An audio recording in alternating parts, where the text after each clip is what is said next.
Fy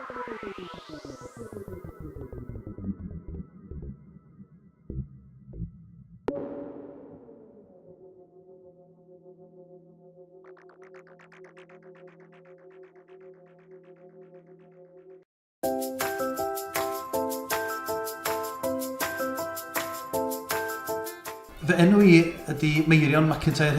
ac bardd ydw I, a dwi yma yn yr ysgol heddiw I drafod gwyddoniaeth efo'r plant.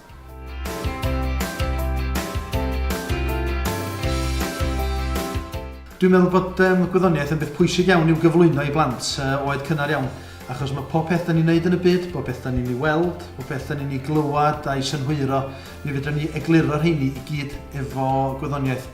Ac mae plant wrth I bodd yn dysgu am bethau newydd, ac oherwydd hynny mae gwyddoniaeth ar byd yn ddi ben draw, a mae hynny'n apelio'n fawr iawn at blant.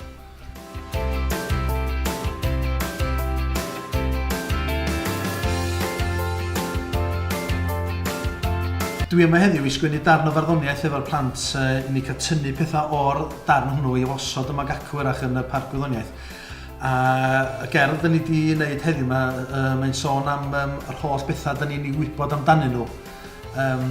oherwydd bod ni'n gwybod am wyddoniaeth. A mae'r llinell glo yn dweud sut ydw i'n gwybod y pethau hyn I gyd lli, oherwydd bod gwyddoniaeth wedi dweud hynny wrthai.